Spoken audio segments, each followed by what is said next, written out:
Welcome to another episode of the Bleeding Metal podcast. My name is Martha, my pronouns are she, her, and I'm here with... Kiki, my pronouns are she, her, and we're the hosts of the Bleeding Metal podcast. Today we're bringing you the second of 9 sessions that we recorded at Tuska Forum by Bleeding Metal, which was part of the sideshow of Tuska Festival in Helsinki. And the second session that you will listen to in a little bit is called The Purpose of Music with Imminence. Yes, I really enjoyed that one, and I hope you will too. Please give it up for Imminence. They're here from Sweden with love. You've been waiting. Thank you so much for joining me. Welcome to the Tuska Forum by Bleeding Metal. This is our second session of the day. I am Kiki. My pronouns are she, her. And my personal purpose, is helping our guests on the podcast to tell their stories and spread positive messages and create connection with fans as well. For the next 45 minutes, we will try to talk about all the ways that these wonderful musicians find purpose for themselves through their music. So don't forget that we have an audience Q&A at the end of our talk. You can scan the QR code and send in your questions. Let's just dive straight in and talk about the meaning, kind of the concept of purpose, right? It's the reason for doing something, for existing. And you have said before in interviews and on your website as well that the fans have given your music and yourselves purpose. Can you tell us a little bit more about that? Yeah, for sure. Hello, by the way. Nice to be here, of course. Purpose, what is that? I mean, it's a reason to get up in the morning, right? It's a reason to go to bed at night. Gives you direction, gives you the will to power through when things are hard, gives you belief. And I mean, obviously we love to write music, and we love to tour, and we love to hang out with each other almost all of the time. Yeah. But if it wasn't for the support, of the fans that we have, then what is the purpose, right? Then what meaning does it have? Who pushes this forward if it isn't for the band and if for the fans and the love for the band, I guess it's like you pour yourself so much into something that you love, and when you get that recognition, like when other people respond to that and relate to that, it does give you like a sense of purpose.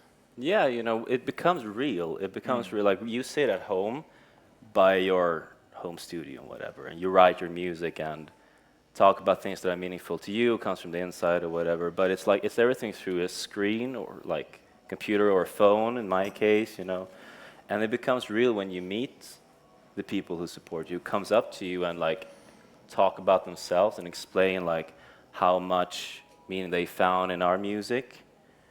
And that just, I don't know, I'm still having a hard time to take all of that sort of in. But that's real, that's real. That's when you understand that our music travels and it helps people and inspires us also. Is that something that you think about consciously while you're writing your music? Does that influence your songwriting at all? The effect that your music might have? Not really, because it always comes from the same place. What is meaningful to you, and the reason why you create music is you pour yourself into it and give a piece of yourself to the world, and then it's just gratifying if other people can relate to that. Mm-hmm. I don't think you can write something with like the intention or any intention. I don't know if it makes sense at all. Yeah. But just if we'd write a song together and be like, okay, who could this relate to? It wouldn't be really honest, right? In a way, it's like, yeah, this is from us. Your way of putting words on things, on the music and the emotions that are there in the music. It's like it comes from ourselves. Yeah. What we're going through, or where we've been in the past, or where we want to go from here on. Mm-hmm. So it's nothing that we really take into consideration when we're writing something. It's just the greatest reward, I guess. Okay. Yeah. And was it like that from the beginning, or how has that changed? When did you realize that this actually gives you purpose? Yeah, I mean, when we started, we just wanted to play rock songs, really. We fell in love with heavy music, and we wanted to play together, like starting Yeah. to play covers and just yeah. So in that aspect, it's exactly what you said. And I think you can relate, even if you were not there from the very beginning, I think it was there before the beginning of the band, like what music gave to us in the community and the reason for, I don't know, finding like an alternative universe where it wasn't just this little small town shithole that we grew up in. Sorry, pardon my French, but It's like an escape. it's an escape. Yeah. It is into something else, into something that is, I don't know, bigger, greater than yourself and your immediate surroundings, what you see every day, and that is also like real. Yeah. Do you think that's what your fans feel when they listen to your music, that they escape through it? Maybe. Hopefully. Yeah. I gotta ask them here. Yeah. I don't know. What do you think? Is it Thank you. escapism? Is it nice escapism? Are people nodding? Yeah. Through your music and lyrics, you're exploring very dark sides of yourselves, of humanity, of our minds sometimes. But you also talk a lot about resilience and overcoming that darkness as well. Yeah.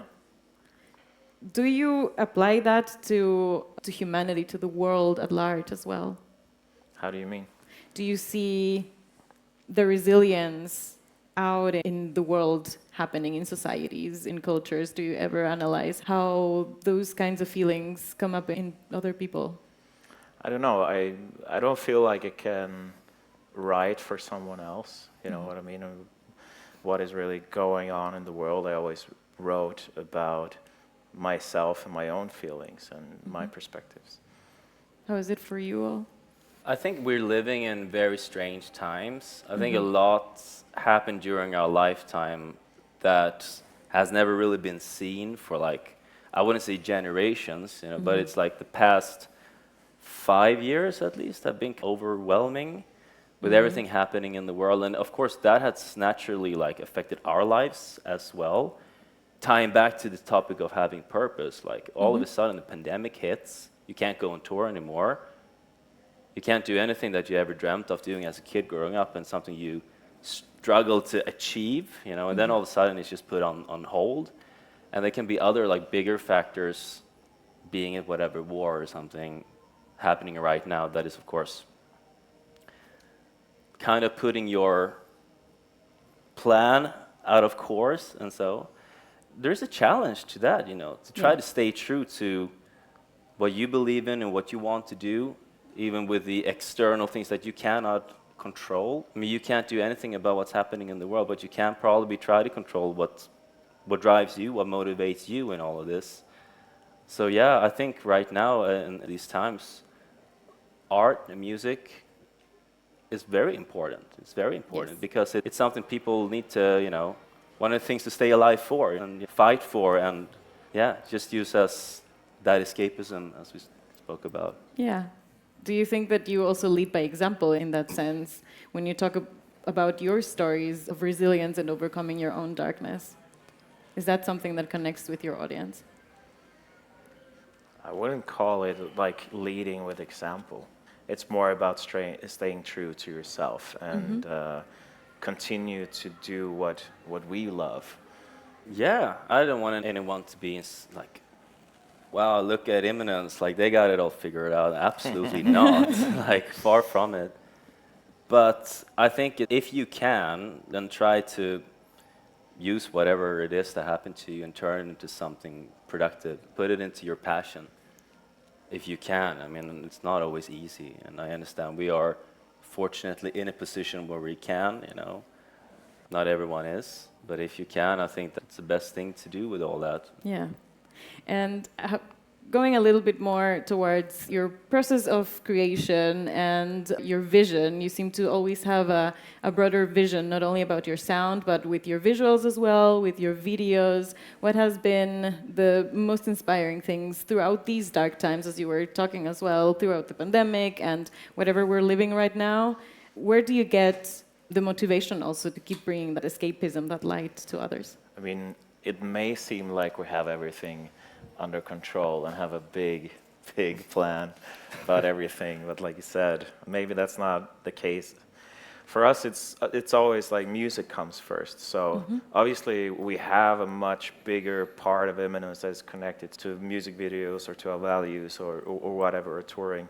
But when it comes to writing the music, we just try to fade everything else away and focus on writing something that feels good for us and that we are, like whatever we are inspired to write. And then we let the rest, speak from that. Yeah. And what drives that is hard to say. I mean, I don't really know where it all comes from. It's just been with us since we were kids, being it in this band or in other bands as before, But it's just something that keeps you going because you know that this is something that you love to do. And I guess it's also something that with time you learn to face difficulties and failures when things aren't working out. Or when you didn't reach that partly goal that you wanted to reach. Or, you learn to understand that it's not a competition. You don't need to get there first or whatever.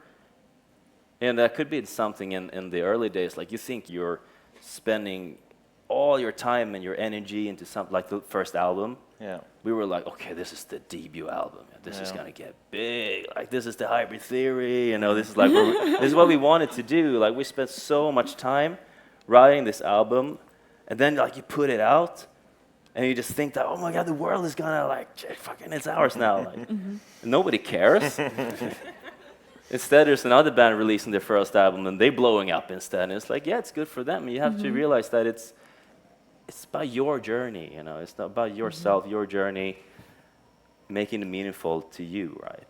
Yeah, that can be so difficult sometimes, though, especially in times of social media as well. I heard recently someone say that envy can be a motivator because it's like, yes, it's amazing that they have it, but I want that too. I don't want to take that away from them, but I want to get there as well.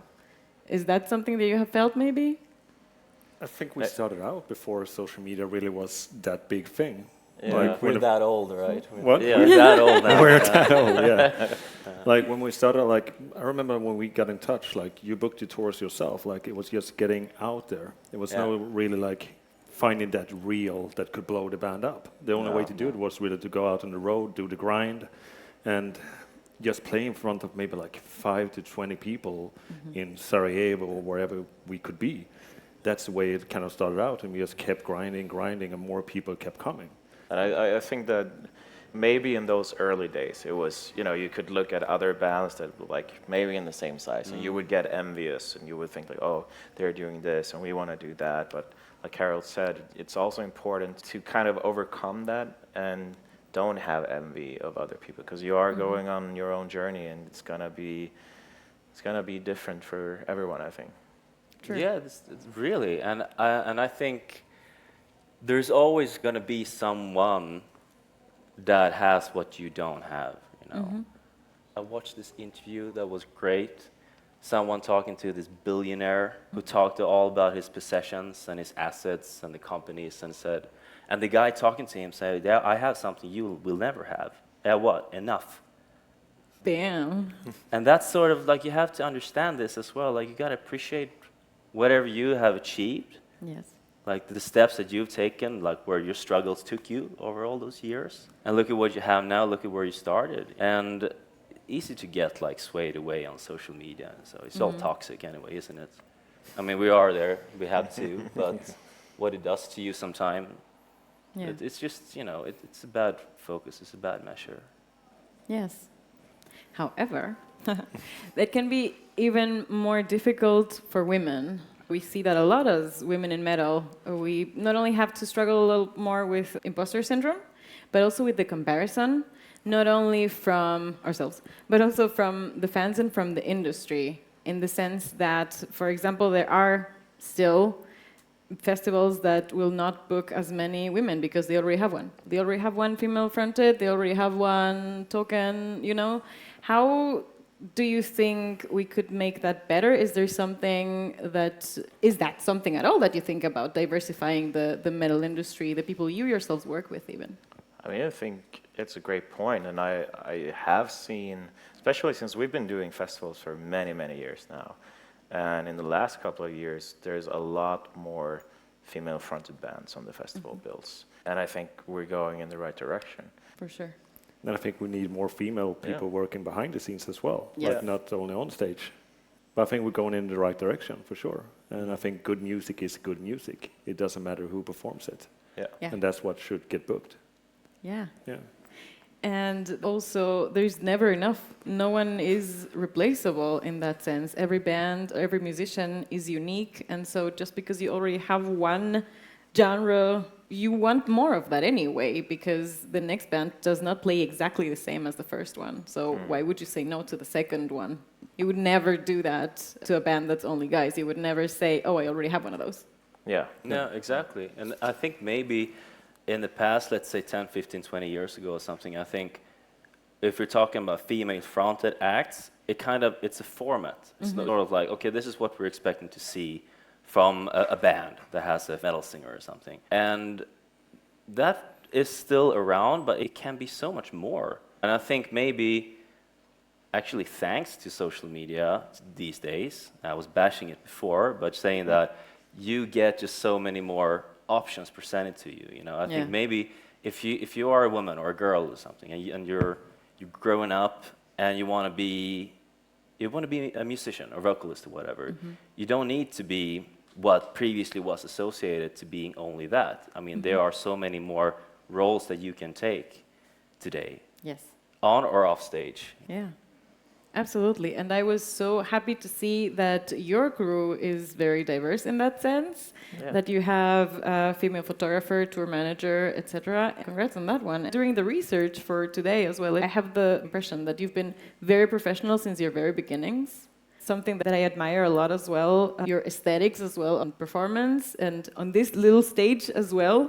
I love your outfits. Thank you. How much thought do you put into that? I think that's also a bit of a difference between women and men sometimes, that, I mean, just throw on jeans and a t-shirt and don't put that much thought on that. Yeah. But from your presentation, at least, I can see that there's a little more than that.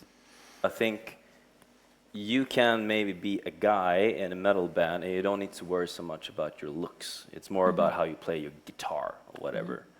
And I don't know, I can guess that maybe as a woman you might feel that there is another pressure on my appearance as well, which is absolutely crazy. Why it should be like this, really? I mean, it's your ability as a musician that counts. But obviously we are also maybe thinking about how we're dressing up for the interview, so I don't know. How much time do we spend on like our looks? So obviously a little bit, you know. Yeah. To be fair though, like if we met you guys on town, you could be dressed like this. So it's not like a gimmick. It's really the way you guys like to dress. Yeah. I think it's an expression, isn't it? Like the way you dress. For me, it's I would maybe not wear what I wear on stage, like if I go for coffee, you know, leather stuff, like, you know. But it's an expression of like the character you want to play when you go on stage, right? Yeah. You don't need to be someone else, but it can be just a part of yourself that you're allowing yourself to I let think out. it also gives a little bit of an impression to other people that you care a little bit. You didn't just come here with your slacks on and just a Your dirty old pajamas. t-shirt. Yeah. No, exactly. Yeah. So it's a small expression of caring as well. And right? respect. Yeah. Yeah, I guess it somehow, you know, connects or represents our music a little bit. That's what it is. There are bands who are perfectly fine with just wearing their slacks and flip-flops or whatever, but if you listen to our music, it's not really what it sounds like. I guess. Maybe Yeah. some people, but yeah. What does flip-flop music sound like? I mean, Parker Drive. Yes, yes. And they own it. Yeah, they own it. They Yeah. own it. We could never do that. It would just be... There's nothing wrong with that. I have full Yeah, respect for exactly. that. It's just like everyone has the right to their own expression. Yeah. Or whatever makes you feel good. Whatever represents you as an individual, as a person, and how you like to express yourself. And it also, to my taste at least, it should be a little coherent as well. It should be like a unit. And like you were saying, if you would show up with with flip-flops on the stage, it would be a dissonance. It's not what we're listening to. And it doesn't mean that I sometimes like to walk around in my flip-flops. You know, if I do that, that's fine, but not in the context of representing your music. You know, in that way. I think you got to go into that. You got to go into your character. You got to go into what the music feels and what it breathes. You know, and sort of become that. Show that with your outfit or whatever. Does it change as well from album to album, or depending on where you're playing? Yeah, I mean, obviously a little bit changes from album to album. This album is called The Black. Yeah. Right. If you didn't Right. notice. That's a very good point. I'm not that observant. We were talking also about the feelings that your music portrays and how you make your fans feel. And I am going to quote your website again. It says that your message can give comfort, understanding, and belonging, a sense of belonging to the listeners. And I wanted to know what gives you all those feelings. For me, who writes the lyrics is the only thing that ever made sense to me. My only way to express myself without any boundaries. And even if it's like the darkest thoughts you have, like you would never act on. It's just a way of getting those things out into the world. And I think that what you're saying is like a product of that, or that people have been resonating with. And the reason why we wrote this is because so many people told us how much our music has helped them, or how much they feel like someone is listening to them, or going through the same kind of things. And that is what makes you feel understood? No. What makes you feel understood? Like I said, it's the only way for me to kind of make sense of anything. Okay. So I'm just happy that it actually pays off in some way for other people, but that's never been the purpose, really. My purpose is giving a piece of myself to music, and then if people can get something positive out of that, then I'm very grateful. Nice. What about you? What makes you feel like you belong and are understood? You know, just to kind of know that I have this, you know, that I'm a part of all this. Being in good times or bad, but just knowing that I got this in my life, tying back to the very beginning, like there is a purpose. My worst fear is to wake up and feel unhappy about the life that I'm living and being like, I'm stuck in a cycle where I don't want to be. You know, this is hard sometimes, this whole thing. It's challenging, you know. It was so for many years. But just to know that, look, I actually found something that is truly meaningful, that's great. That's like everything. Yes. For me, it was more the way I started out was that the metalcore and the hardcore scene in Sweden is really small, like I guess it is in Finland as well. Like I started out with just promoting shows and feeling connected with the community that we had in Sweden, which was really small. We went around and toured all these like small youth houses and stuff like this, and that's kind of how I felt like I had a family in every town that I went to. It's kind of like connected with, and that scene in Sweden right now is, in the major cities it still belongs, but in the small cities it's kind of like died out altogether. Like we could go play in like small cities like Karlstad, that's just small, but it still would show up like 400 people. And that's kind of like how I fell into this scene of like metalcore and hardcore, because I started touring a little bit before I joined Imminence. And that's basically how I fell into this kind of weird family is. Yeah.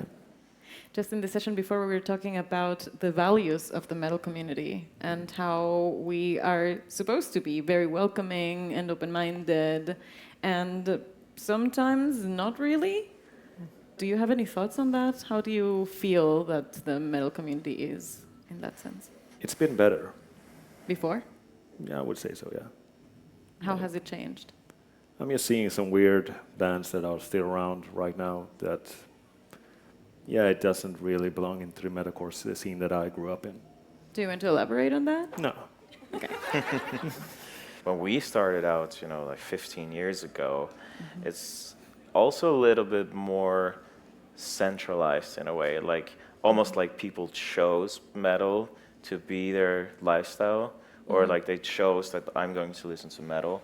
And I feel like today the scene is a bit more diversified because you have so much more access to music, and people don't really only listen to metal anymore. Like there are some people are. I'm just saying, like I feel like there's so much more diversity, and people listen to a lot more different genres, and so that kind of mixes up the gene pool, if you will. Yeah. That's absolutely true. I guess in that sense, it's more inclusive, and I think it blurs the line a little bit. And I think it's great. Growing up, as you just spoke about, it was kind of elitistic in a way. You had maybe our little, we were the weird kids at our school, who were like, you listened to new metal, I was into thrash metal, we hang out with the goths, and it's just, and then we had the punks, and it was just all the outsiders could just kind of unite, but it was still very alternative. And today the kids are listening to Lorna Shore and Taylor Swift, and nobody says anything. How great is that? Yeah, true. Right? They can go to both, and nobody cares, right?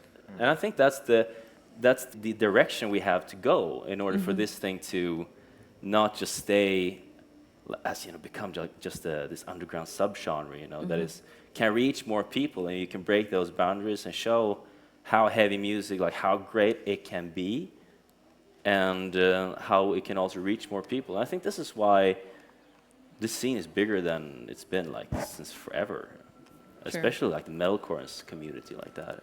Yeah. That's right. That's how last week or the week before, the biggest act at Download Festival in the UK was the Benga Boys. That was amazing. I love that. Yes. That. Yeah. And I think that you have said that you like country, Eddie? I do. I love country music. Yeah. Isn't that also a bit of a trend? I feel like I hear more and more that metal artists are very much into country. Or even experimenting and making country? No, I'm not making country music. I wish. That's my retirement plan. But I feel like, I know what you're saying. But I feel like I started listening to country before it was like everywhere. I'm not trying to be cool and say like I was there first, but it was like, I think it happened during the pandemic. I think that's when people started to listen to country music, and it becomes so big. Yeah. Because I remember, like, in Sweden, for example, it's never been a big thing. And so all these country artists, they started to book tours in Scandinavia, and then they maybe booked small clubs after the pandemic. And then it was just like, oh, we have to upgrade it. And all of a sudden, we're in an arena now. Like, they have no idea how big it had grown over, especially there, but in the rest of the world, too. Yeah, that's super cool that we can talk about that as well. Yeah. Let's see what our friends here in the audience want to ask you. What is the first thing you do when you go home from the tour? Thank you, Laura. I cuddle with my dogs, and I most likely put on a pot of coffee. Yes. Coffee. First thing, just my mocha pot on the stove right away. It depends on the time of day, maybe. But yeah, that's like a priority. Nothing better than home brewed coffee. Yes. I hug my kid. That's it. Nice. What is the creative process with your merch designs? Do you design your merch yourselves? We've worked with a lot of different designers over the years, and I've done a few myself. From the past, 2 years, we've actually been working with one artist, exclusively. So I'm the one in charge of running the web shop and making sure we have new designs. And I've always been looking for a designer that was very consistent and that did something special and something that I liked and that we all liked, and finally found a very talented woman in Germany who I've been working really well with for the past 2 years. Nice. Annika, the question asker, also likes it. They say it's the best merch in the world, by the way. Nice. Happy to hear that. Thank you. I also looked through your workshop, and I like that you have more than just T-shirts. I like that you also went into the jewelry a little bit.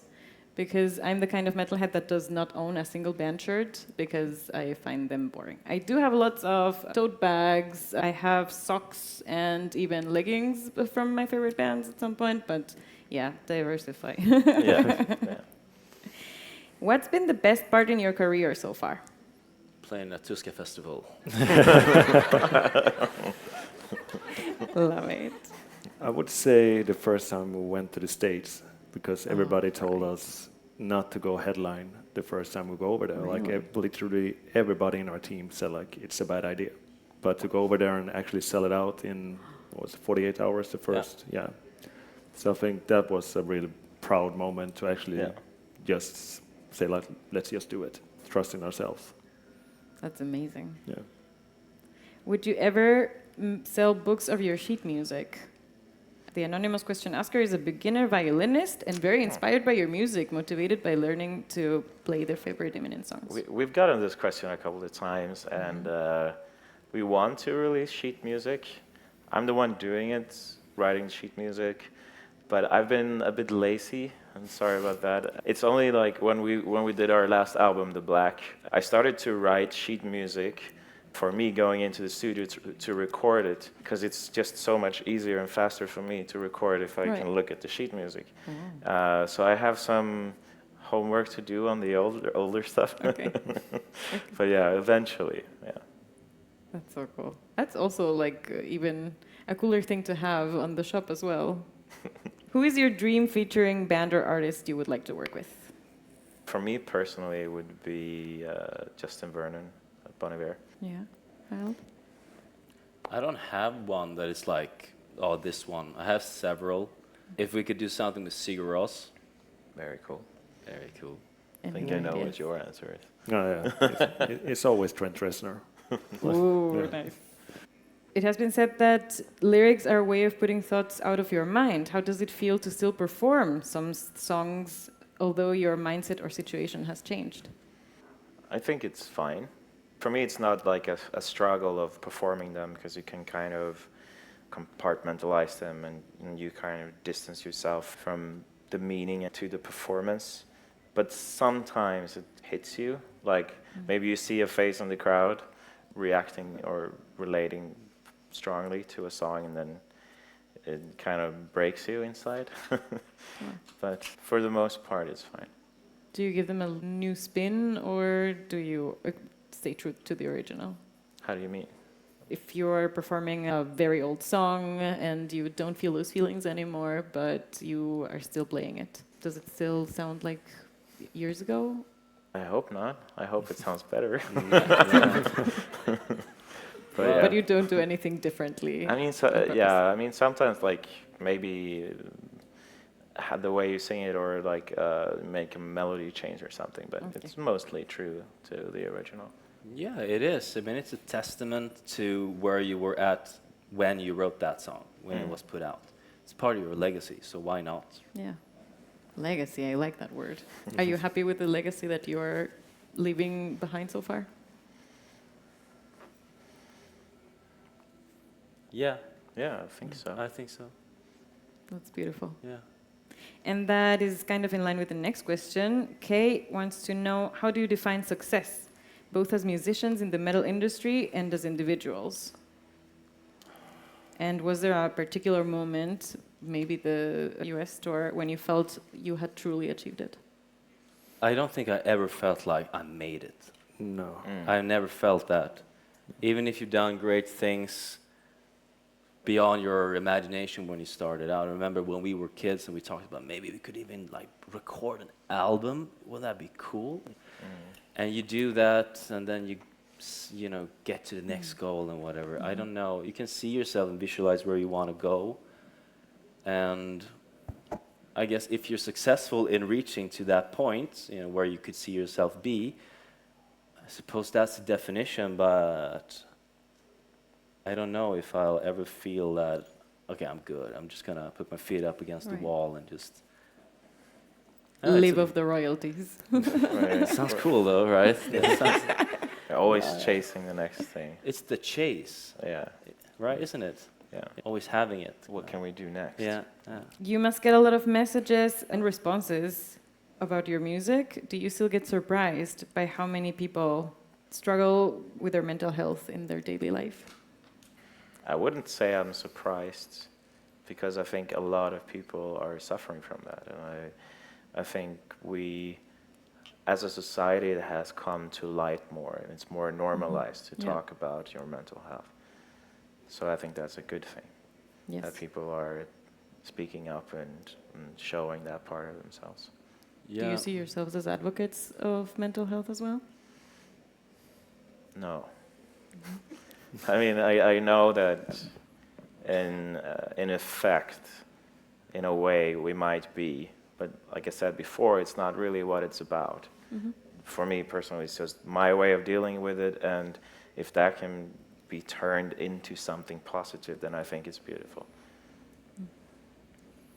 I mean, what I would be surprised of in this regards is maybe that there seem to be so many people resonating with what we do, regardless of where we are in the world. You know, it seems to be kind of the same, and people are telling us the same things. And I mean, latest 1.5 years, we've seen this very like quick global kind of expansion of the band, and so far there hasn't been a place where you've been like, okay, yeah, but nobody listens to you or appreciates what you do. It seems to be anywhere we've gone or are going for the first time, it kind of feels like, yeah, people are, they're just like the ones who started listening to us back in Sweden or Europe, you know. Yeah, that's heavy. But that's the world we live in right now. And I love this next question because it could have come from me. There are a lot of people claiming that music should not be political. Do you think artists have an impact on society? I don't think that there is an answer of like it should or should not be political. I think there are bands that are political and do that great, and I think we need those kind of artists as well. But we are not political artists. We are not, like we said, we write for ourselves and bring that out into the world, and we want our music to be inclusive. Yeah. More universal. Yeah. It's like that, and like it or not, if you've done this for a while, and so you will have an audience, I think. And you got to be responsible for what you present to that audience. And you'll have some attention on you, whether you like it or not. It's a part of the job. And like, do you want to use that for good or not? So of course we can impact society. And what is your personal decision to that question? How do you use your stage, your voice? I think what we want to represent is the fact that you can take something bad, something that happened to you, or something you carry inside, and you can turn it into something good. And I think we want to act in that way as a motivator. We want to show people that we are included in whatever journey we are on. And we hope that we can bring comfort and courage to people. So to go back to the title of the session, is that your purpose? How would you describe or define your purpose with your music? It started as an inexplicable obsession. There was just something, at least for me personally, there was something inside me just very strongly saying, like, I need to go down this path. I don't know why, but something is telling me to go down this path. And it's hard to explain that. Yeah. It's almost like a calling, and it's not something that I fabricated in terms of this is my purpose of doing this. I feel like I have to do this. That's nice too, though, that you can actually follow that freely and that fulfills you. Yeah. Yes. Yeah. It's become such a big part of who we are now. It's just what I do. It's what I do, and it's important to me.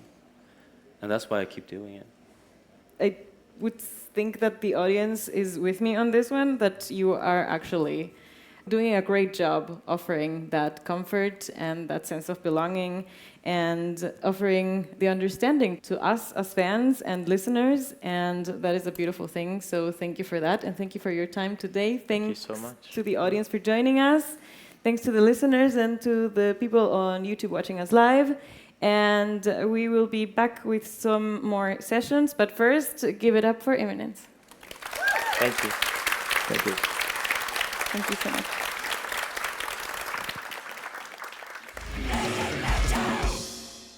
And that was our talk with Imminence.